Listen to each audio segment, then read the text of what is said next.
of the times. That countries are now preparing for a world in which the United States will no longer be number one. The rest of the world quite often sees the United States acting unilaterally, acting in its own interests, and often at the expense of global interests. And David mentioned that I've been the ambassador to the UN twice. I was there. I've served there for almost 10 years. And it's rather tragic to watch in the UN, as I did at first hand, to see that the institutions that were essentially created by the United States after World War II, with the guidance of FDR and Eleanor Roosevelt and all that, these were basically American-inspired institutions which have then been undermined by American policies. You know, as I get older, I get less and less surprised by things, you know, quite normal. But one thing that's really surprised me is that on the one hand, the United States has clearly the freest media in the world, the best financed newspapers, the best financed television stations in the world. But I can tell you this, you know, as someone who travels to at least 30, 40 countries a year, when I come to the United States and I go to my hotel room in Charles Hotel and turn on the television, I feel that I've been cut off from the rest of the world. And literally, the insularity of the American discourse is actually frightening. And this is also true, by the way. I mean, I've said this to my friends there anyway in New York Times. This is true of the New York Times. This is true of the Washington Post. This is true of the Wall Street Journal. There is an incestuous, self-referential discourse among these newspaper journalists and so on and so forth. And they reinforce each other's perspectives and end up misunderstanding the world. Because, you know, the one key point I emphasize is that the era of Western domination of world history was a 200-year aberration. It's coming to an end.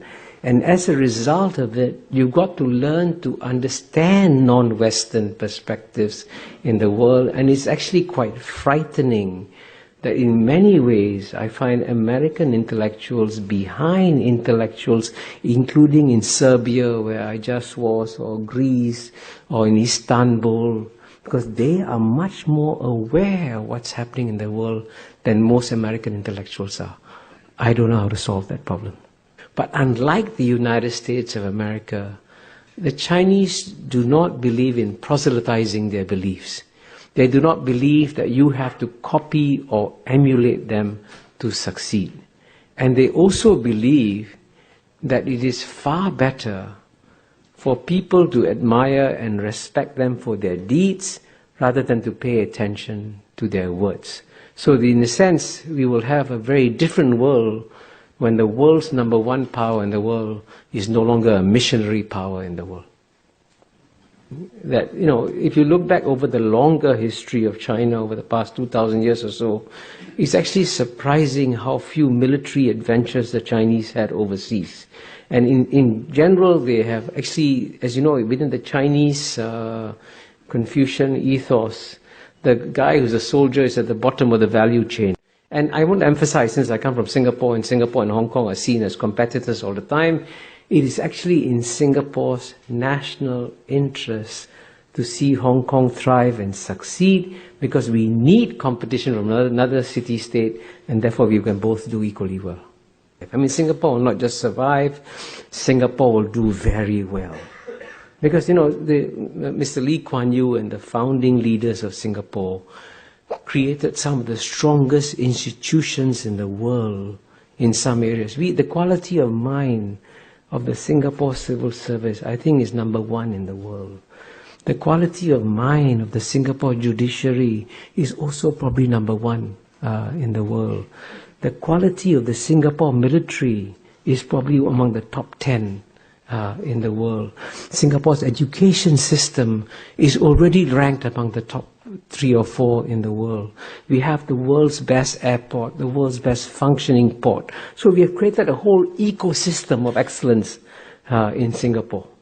And with that ecosystem of excellence, Singapore is poised to take advantage of a major historical opportunity that is coming its way, because just as London served the European century and New York served the American century, the one city in all of Asia that is comfortable with all the major civilizations in Asia, with Chinese civilization, with Indian civilization, with Islamic civilization, and also Western civilization, is Singapore.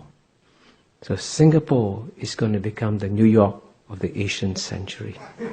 So it's a great time coming ahead for Singapore. And you can read in, whatever, Wall Street Journal, New York Times, Economist, there's this constant belief that the best thing that can happen to China is to have a collapse of the Chinese Communist Party and have a democratic system.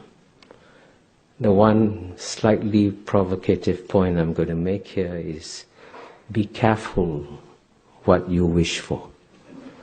Because if the Chinese political system becomes more democratic, it could very well become far more nationalist and far more aggressive as a power.